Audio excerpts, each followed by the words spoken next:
Olá, bem-vindo ao meu podcast. Eu sou o Jones Oliveira e quero tratar com você um assunto neste podcast muito interessante, de muita importância e relevância para nós. É um prazer ter você comigo, tá? Eu estarei falando a respeito da revelação da Páscoa. Este podcast, o propósito é que ele seja em uma linguagem bastante simples para nossa compreensão e entendimento, tá?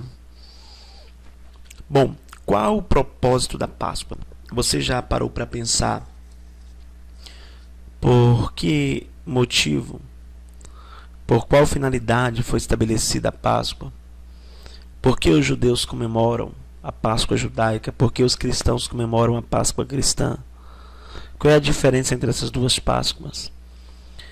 Por que Deus estabeleceu a Páscoa judaica? Por que Jesus estabeleceu a Páscoa cristã?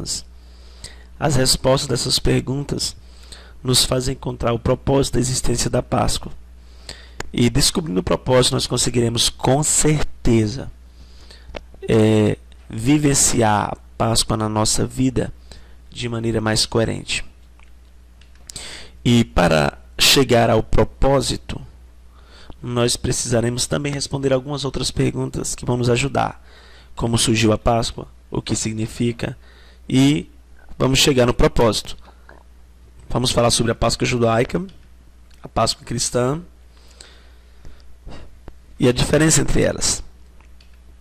Então, precisamos entender primeiramente que os judeus eles têm três principais festas, tá? E isso vai nos fazer compreender melhor. Primeira festa deles é a Páscoa, que é a festa de pães sem fermentos. Eles têm três principais festas, porém não são as únicas, tá?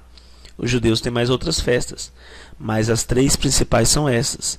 E elas foram determinadas lá em Deuteronômio capítulo 16. Você vai compreender sobre as três festas principais.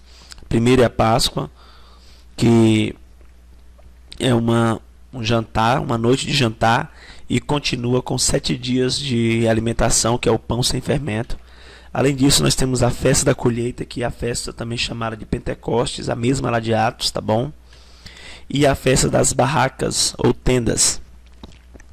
Cada uma dessas festas tinha um significado. De maneira geral, por exemplo, um significado mais geral para a festa da colheita, era para que os povos judeus se lembrassem de que no Egito eles eram escravos, eles não eram livres, tá? E agora Deus colocou eles em uma terra e eles são livres, eles podem plantar, eles podem colher para si. A festa das barracas tem o mesmo sentido, mas na questão de moradia. No Egito, né, eles eram um povo que não tinha moradias próprias, um povo que vivia sobre a escravidão. Então eles faziam essa festa para lembrar disso e reconhecer o que Deus fez com eles, dando-lhe colheita, dando-lhe moradia, dando-lhe uma terra. E a festa da Páscoa também tinha o seu propósito, o seu objetivo. Inclusive um deles é a lembrança. Mas vamos falar mais na frente no podcast, tá bom? Deuteronômio 16, verso 16, a parte A, diz assim, ó: a cada ano todos os homens de Israel devem celebrar essas três festas. A festa dos pães sem fermentos, que é a Páscoa, né? A festa da colheita e a festa das cabanas, que é a mesma barracas. Deuteronômio 16, verso 16, parte A. Como surgiu a Páscoa? Bom, a Páscoa judaica, que é a primeira Páscoa que nós temos nominalmente na Bíblia, né, ou primeira Páscoa, ela surgiu no momento da 10ª praga no Egito. Lá, Êxodo capítulo 12 fala sobre as orientações e o surgimento da Páscoa judaica. Diz o seguinte: lembre-se que essas instruções são uma lei que vocês e seus descendentes deverão cumprir para sempre. Quando entrar na terra que o Senhor prometeu dar, continuarão a realizar essa cerimônia. Então seus filhos perguntarão: o que significa essa cerimônia? E vocês responderão: é o sacrifício da Páscoa para o Senhor.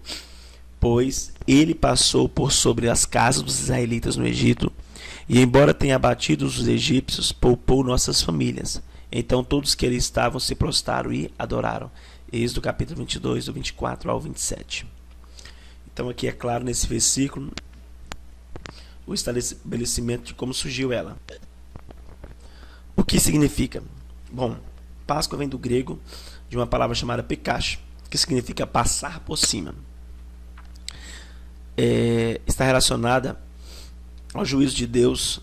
É uma maneira de Deus trazer salvação aos seus, enquanto o seu juízo é derramado na terra. Então, passar por cima para salvar os seus. De uma certa forma, a Páscoa ela foi estabelecida por Deus para trazer salvação, primeiramente. Quando Deus ia trazer o seu juízo sobre a terra, quando Deus foi trazer o seu juízo sobre o Egito, Deus proveu maneira de salvar, né, os primogênitos de Israel, porque o juízo de Deus viria e mataria todos os primogênitos. E uma maneira foi Deus estabelecer o jantar da Páscoa, onde eles aproveitariam o sangue do cordeiro como uma aliança e passaria nos umbrais das suas portas. E assim eles estariam aliançados com Deus, cumprindo a instrução de Deus e sendo salvos. Se eles seguissem a instrução de Deus, os seus primogênitos seriam salvos. E o anjo da morte não mataria, não passaria naquela casa e não entraria nela, mas passaria por cima. Então, passar por cima para salvar os seus. Nós temos dois acontecimentos na Bíblia. E esses acontecimentos eles não são vistos como uma Páscoa, mas eles apontam, eles são um tipo de Páscoa, porque eles trazem esse mesmo entendimento, esse mesmo significado de salvação, enquanto o juízo está sendo liberado. O primeiro deles é o dilúvio, né? Quando Noé passa por cima das águas e Deus vai derramar o juízo sobre toda a terra por causa do pecado, vai trazer a condenação sobre as pessoas, e Deus dá a instrução para Noé ser salvo. Noé pega para Noé construir a arca e entrar nela com toda a sua família. E Deus deu oportunidade não só para Noé e para a família de Noé, como para todos aqueles que ouviram a pregação de Noé, mas eles não deram crédito. Noé pregou por anos, mas ninguém quis dar crédito. Então apenas Noé e a sua família e os animais que Deus estabeleceu, eles foram salvos através da arca. A arca é uma ferramenta de salvação, assim como a Páscoa foi uma celebração, uma noite, um jantar que trouxe e possibilitou a salvação do povo pelo sangue do cordeiro nos umbrais da porta. Assim também foi a arca. Aí nós vemos depois no Egito, né, que é a arca em si, que é a Páscoa em si. Aí no Egito nós temos a Páscoa nominalmente na Bíblia sendo declarada como primeira Páscoa, não apenas um acontecimento que aponta para a Páscoa como dilúvio, mas a Páscoa de fato. E onde o povo egito, como já explicado, é salvo através do sangue do cordeiro que é passado nos umbrais. E nós temos essa aí foi a Páscoa judaica, que Deus estabeleceu. E nós temos a Páscoa cristã, que foi Jesus que estabeleceu. Tá? A Páscoa cristã, Jesus passa por cima da morte, ou Jesus ali na cruz vence a morte. Essa é a segunda Páscoa, que é a Páscoa cristã. A primeira Páscoa, nominalmente na Bíblia, ou descrita na Bíblia como Páscoa, é a Páscoa judaica, que Deus estabeleceu, mas a segunda foi Jesus que estabeleceu. E nós temos o arrebatamento, que será um acontecimento que traz também a mesma mensagem da Páscoa, assim como o dilúvio. Porque é um acontecimento que, e quando Deus vai trazer condenação sobre a terra, juízo, o arrebatamento é uma oportunidade de salvação para aqueles que creram no sacrifício de Cristo Jesus e receberam como seu Senhor e Salvador. Então, Jesus, quando estabelece a segunda Páscoa, que é a Páscoa cristã, ele está dando início à oportunidade de sermos salvos. É como se Jesus fosse o Noé pregando: olha, através de mim vocês poderão ser salvos. E agora, o arrebatamento é como se fosse o momento em que as águas vão encher a terra. Ou seja, o juízo vai vir. E será o arrebatamento a oportunidade de sermos salvos do juízo de Deus que vai cair sobre a terra.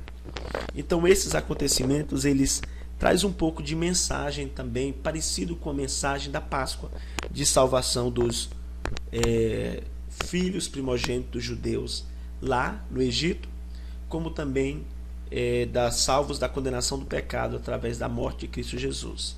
A salvação que ele trouxe para todo aquele pecador condenado, que o recebeu como seu Senhor e Salvador. Então todos esses acontecimentos aconteceram no mês de Abib, ou Abib Nissan, né, mais chamado como Nissan. A Bíblia também chama de Abib, que é o primeiro mês dos judeus. O dilúvio aconteceu neste mês de Nissan, a 10ª praga no Egito, e também a ceia do Senhor que Jesus ministrou aos discípulos. Esse mês Nissan, ele corresponde à metade do mês de março até a metade do mês de abril, que é do nosso calendário. E só lembrando que quando Jesus está estabelecendo a ceia, ele está ministrando a Páscoa, aí ele vem e estabelece a ceia. Nós já vamos falar mais sobre isso na frente. Orientação da Páscoa judaica. A Páscoa judaica, ela era seguida por uma orientação. A primeira Páscoa, por exemplo, judaica, a orientação que Deus deu foi: escolha um cordeiro para cada casa, sem defeito e de 1 ano. Êxodo capítulo 12 fala sobre toda essa orientação da Páscoa, tá bom?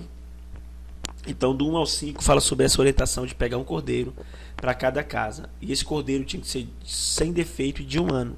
Interessante que se a casa não tivesse pessoa suficiente para comer o cordeiro, eles poderiam juntar com outra família, mas tinha que comer o cordeiro todo. Passar o sangue do cordeiro nos umbrais da porta, versículo 7 de Êxodo 12.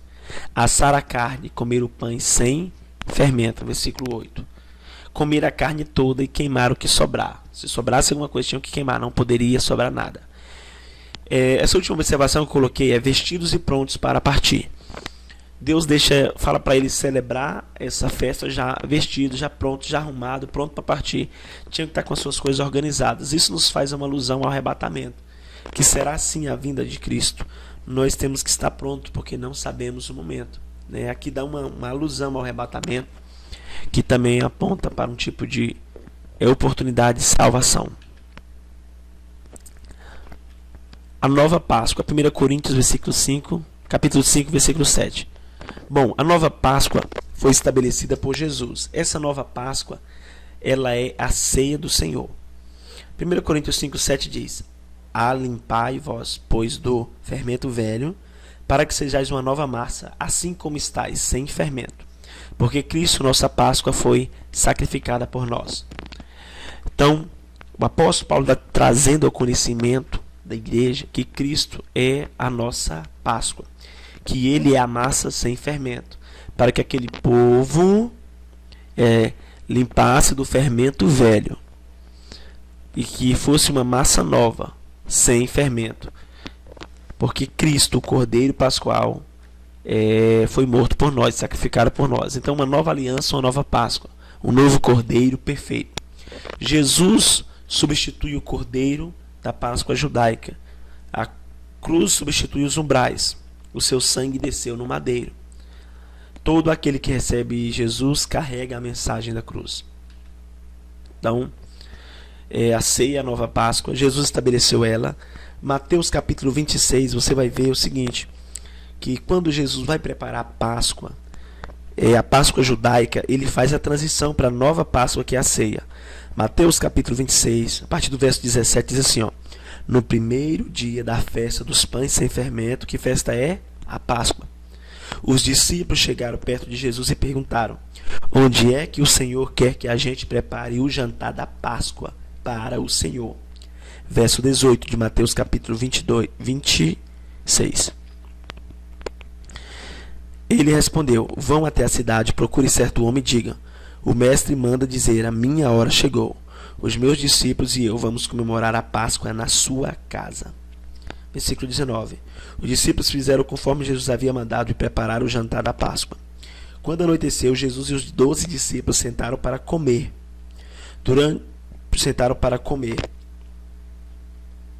Aí no verso 26 diz assim, enquanto estava comendo, Jesus pegou o pão e deu graças a Deus, partiu o pão e deu aos discípulos, dizendo: pegue e comam, isto é meu corpo.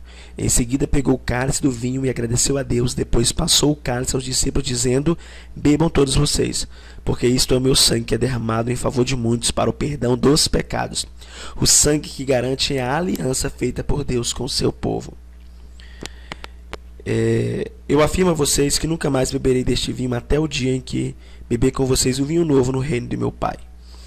Então aqui Jesus está estabelecendo, ele está mostrando, ele vai fazer o jantar da Páscoa, e quando ele está jantando a Páscoa, ele pega o pão e diz: olha, o pão sem fermento agora sou eu sou o pão sem fermento, eu sou o cordeiro que vai padecer por vocês. Aqui é o meu sangue, o vinho representa o meu sangue, o sangue do cordeiro. Marcos e Lucas também falam a respeito da ceia, mas Lucas coloca uma observação que é quando Lucas fala da ceia, ele fala a respeito do fato que Jesus pede para que os discípulos façam em memória dele. Nós vamos compreender isso melhor mais para frente. Qual era a orientação da Páscoa cristã? Nós vimos a orientação da Páscoa judaica, né? Orientação da Páscoa cristã, nós lemos já aqui Mateus 26, do 26 ao 30, e também 1 Coríntios 11, do 23 ao 30, fala a respeito da orientação da Páscoa cristã, que é a ceia do Senhor. Comer o pão simbolizando o corpo de Cristo, beber o vinho simbolizando o sangue de Cristo, fazer todas as vezes que se reunir para comer. Então eles tinham que fazer isso todas as vezes que se reuniam para comer. E lembrar da sua morte e ressurreição até que ele venha.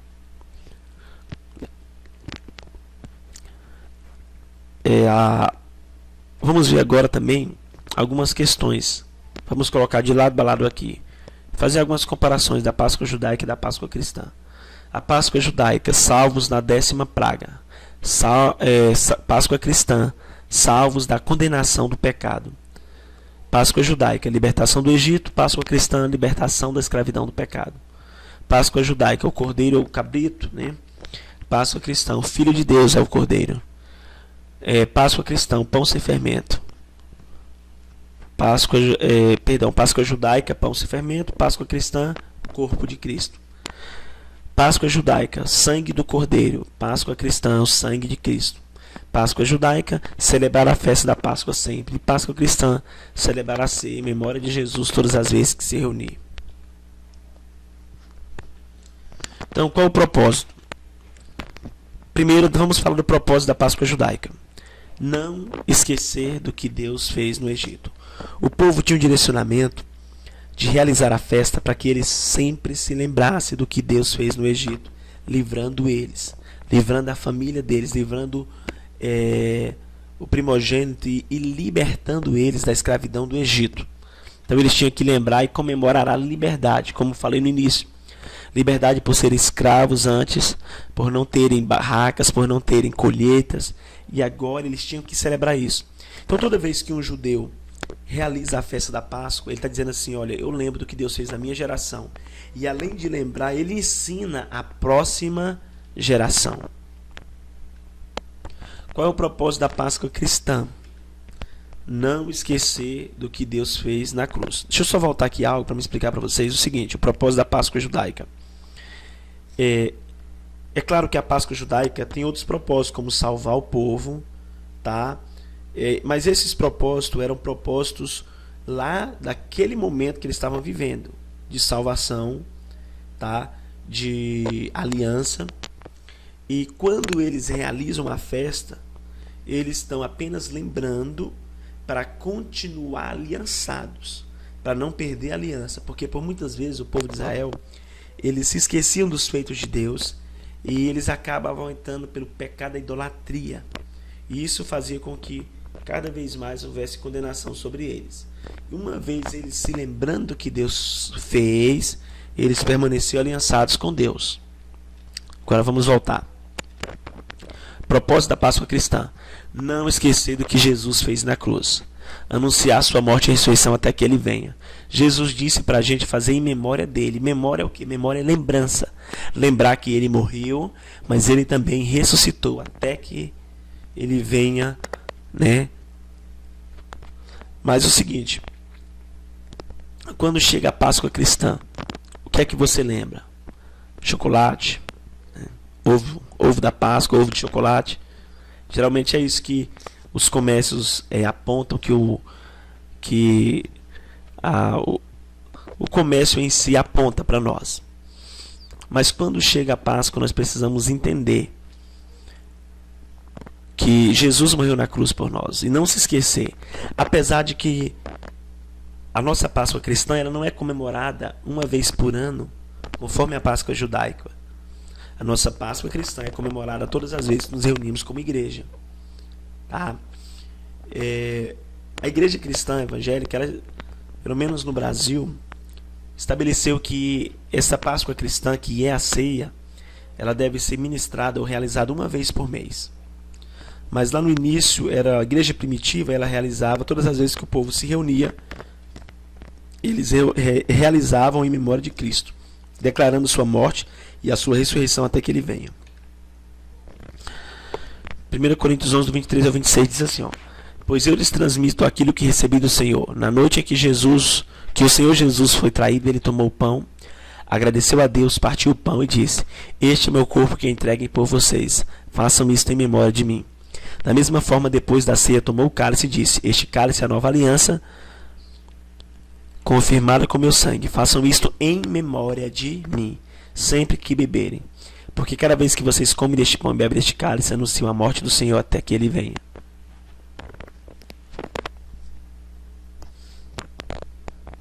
Essa é a nova versão transformadora, tá? De modo geral, nós temos 5 mensagens na Páscoa, tá? Nós temos a mensagem do amor na Páscoa, porque toda a ação de Deus, tanto lá no dilúvio, quanto no Egito, que é a primeira Páscoa, quanto Jesus na cruz, é uma expressão de amor. Toda a ação de Deus para salvar o homem, livrá-lo da condenação, a expressão de amor. João 3,16 é um versículo muito conhecido por nós. Porque Deus amou ao mundo de tal maneira para que todo aquele que nele crê não pereça, mas tenha a vida eterna. Isso é o que? Isso é amor. A Páscoa também nos traz a mensagem de salvação. Deus salvando os primogênitos na 10ª praga. Jesus salvando o pecador da cruz, morrendo no lugar do pecador, tirando o pecador da cruz e morrendo no seu lugar, o salvando da cruz. E nos acontecimentos que apontam para a Páscoa, que traz uma mensagem parecida com a Páscoa, o dilúvio é o que? Uma mensagem de salvação. Deus salvando Noé e sua família, né? E os animais. O arrebatamento é o que? É o Senhor Jesus nos livrando da ira e da cólera que será derramada sobre essa terra. A ira de Deus e a cólera de Deus que será derramada sobre essa terra. E Deus nos livrando disso e também nos livrando na perseguição do anticristo. A Páscoa também traz a mensagem de aliança. O sangue do Cordeiro é o que? Uma aliança perpétua que Deus está sendo estabelecendo. Então, essa mensagem de aliança, ela veio através do sangue do Cordeiro nos umbrais das portas dos hebreus. Quando o anjo da morte veio, ele viu que aquela casa estava aliançada. Mas na Páscoa cristã, é o sangue do Cordeiro de Cristo Jesus. E nós provamos essa aliança na nossa vida quando participamos do corpo e do sangue. Jesus disse: aquele que não come do meu corpo e não bebe do meu sangue não tem parte comigo. A Páscoa também nos traz a mensagem de lembrança, que é uma das principais mensagens, principalmente para a Páscoa judaica, que é lembrar do que Deus fez lá no Egito, do que Jesus fez na cruz. E uma mensagem de esperança. Jesus disse: fazei em memória de mim até que eu venha. Então, nós celebramos a ceia, ou seja, a Páscoa cristã, com aquela esperança no coração de que Cristo virá nos buscar, com a fé no nosso coração. E essa esperança, ela precisa ser viva aí na nossa vida. Quando nós participamos da ceia, nós estamos sendo esperançados, alimentando a nossa esperança. Só voltando aqui na quarta mensagem, que é lembrança, quando o judeu não lembra da Páscoa, quando o judeu não faz a celebração da Páscoa, ele está declarando o quê? Que ele esqueceu do que Deus fez no Egito. E quando o cristão não participa da ceia, o que ele está declarando? Ele está declarando que não se lembra que Jesus morreu na cruz por ele, sofreu no lugar dele, restaurou ele. Não lembra do que Jesus fez de mudança na vida dele. Então a nova Páscoa, que é a ceia, não apenas nos faz olhar para o passado, mas também para o futuro. Ela nos declara três coisas. Primeira, que fomos libertos das maldições da morte e do pecado, que o juízo de Deus não pode nos atingir e que temos uma esperança de vida eterna. Então, foi um prazer estar com vocês. Eu sou Jones Oliveira, tá bom? Espero que esse podcast possa ter ajudado aí, trazendo algum nível de conhecimento para a sua vida, para que possa ajudar você, tá bom? Eu sou autor de alguns livros, dentre eles União de Propósito, que é um livro que traz uma mensagem a respeito do casamento segundo o propósito de Deus. Você é um jovem que quer ter um casamento segundo o propósito de Deus, esse livro é indicado para você. Tenho também Sinal Vermelho, fala sobre não antecipar, não entrar no sinal vermelho, porque a bênção que vem antecipada se torna maldição. E 4 perguntas mais importantes da vida. Esse livro vai ajudar você a identificar a sua identidade, seu propósito, como ter sucesso, vai falar sobre o seu destino, tá bom? Então é isso, gente. Obrigado por ter acompanhado até aqui, por ter assistido. Eu peço para vocês, siga nas redes sociais para mais estudos e ministrações. Acesse lá o meu site www.dionisoliveira7webnode.com, onde você poderá adquirir os livros. Esses 2 últimos livros, ele está lá até então, está gratuitamente. Vai chegar um momento que eu vou tirar essa opção, mas até então está gratuitamente, você pode baixar esses 2 últimos gratuitamente, tá?